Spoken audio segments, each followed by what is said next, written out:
As an antithesis video to my last breaking down the horrible marketing of the movie Babylon, and to prove that my channel is not primarily cynical, I wanted to go back and discuss a movie that had, for my money, the best or at least the most captivating marketing campaign ever executed for a film, this being The Dark Knight. From kidnapping fans to hiding Nokias inside birthday cakes, I promise I'll explain later, this campaign had it all, and I want to break down the theory and execution of its marketing efforts to explore what we can learn from the Why So Serious campaign.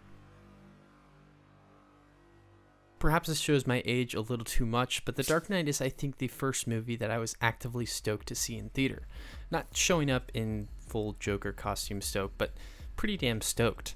And while being a relatively young chap when it was released, I can't personally remember marveling or understanding the campaign for what it was. I can remember being absolutely engrossed by the messaging for the film, particularly by the way the trailers introduced its two iconic villains. Still to this day, the Dark Knight's marketing efforts are referred to not just by me, but by countless others as the greatest viral movie marketing campaign of all time, and it's easy to see why. And before you ask, yes, it's more than Batman cool. Created by the agency 42 Entertainment, the Why So Serious marketing campaign saw 11 million people in 75 countries across the world take part in a sprawling alternate reality game encompassing print, mobile, direct mail, user-generated content, video, audio, and experiential marketing techniques. They did everything, but it all stemmed from a fairly simple but pointed strategy. Hi. So it's what, early 2007, and the Nolan brothers, Christopher and Jonathan, were pretty impressed by this alternate reality game that 42 Entertainment had created to work alongside the Nine Inch Nails concept album Year Zero. So the Nolan brothers reach out to 42, take them into a secure room, and give them the script to their new Batman movie. This is all before principal photography even started, before any traditional media or teasers or statements, before anything was released. Well, except for the fact that the movie was being made, and that the Joker was to be played by Heath Ledger. Although we can easily look back now and admire Ledger's career-defining performance, at the time this was a controversial casting, and the Nolans understood this. I mean, how could you not? The jump from gay cowboy rom-com star to this is pretty hard to picture, especially for longtime fans of the beloved character. But from this commotion arose the defining strategy of the campaign, to introduce the Joker as Heath Ledger's Joker, and to make sure that the audience accepts and believes in Ledger's portrayal before they even set foot in the theater. So, how do you do this? First, the team hid Joker cards across comic book stores around the United States that led to the website IBelieveInHarveyDent.com, which featured a mock Gotham election poster for the fictional district attorney Harvey Dent, and asked participants to submit their email to, quote, make their vote count. Obviously, their vote didn't count because Harvey Dent wasn't a real politician, but what the email did do was unlock a pixel of an image to the site, which, after 97,000 emails, revealed the first look photo of the Joker. The next big stunt happened a couple months later at the San Diego Comic-Con. Instead of your typical superhero movie rollout with its flashy teasers and actor panels, the campaign showed up to the Nerd Festival with nothing. Nothing outside of some $1 bills. Well, a lot of $1 bills, 11,000 $1 bills.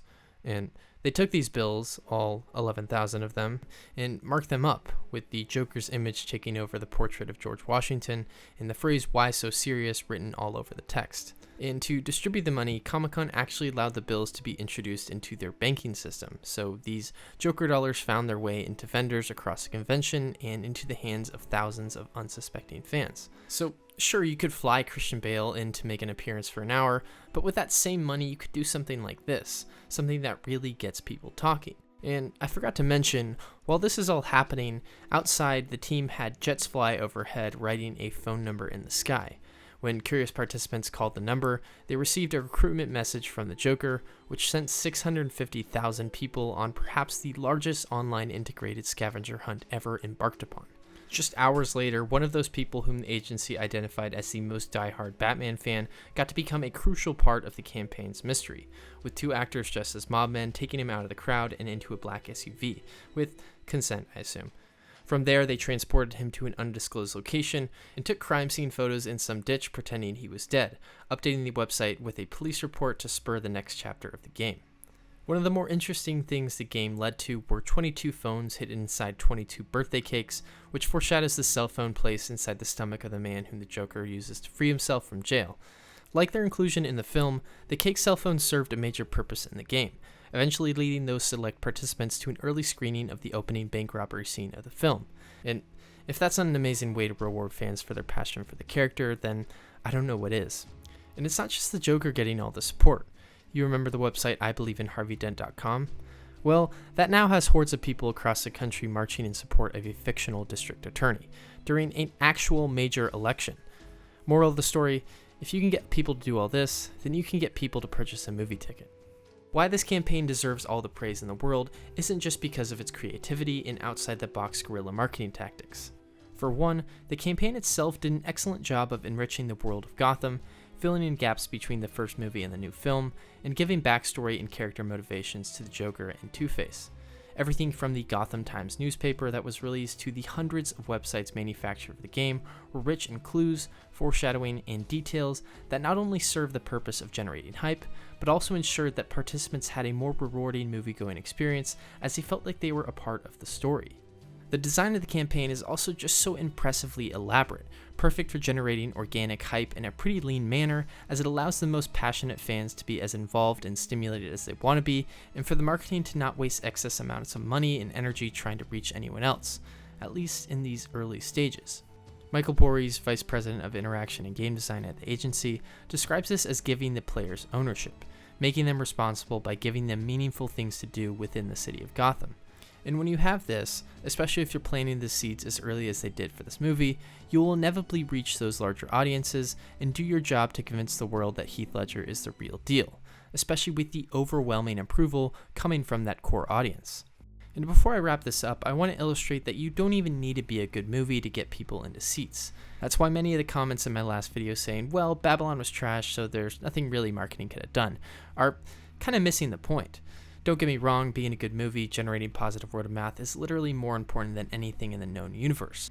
But it's not a deal breaker, and I can think of a few stinkers that managed to court attention well, even without doing anything crazy like The Dark Knight. Still to this day, one of, if not the worst movie I've ever seen is the original Suicide Squad movie from 2016.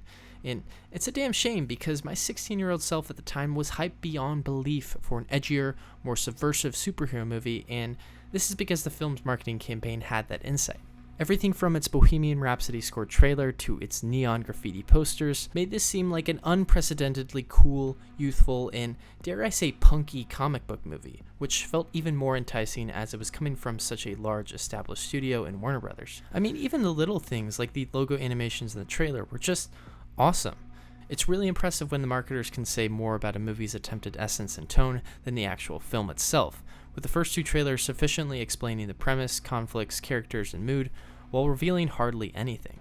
Despite abysmal reviews, the film still managed to snag an easy $750 million, proving that you can be the worst thing ever and still make money, which is equal parts inspiring for the marketer in me and depressing for the filmmaker and moviegoer who just wants to see good shit. Hey Come Watch TVers, thanks for watching this episode of Come Watch TV. Please feel free to stick around.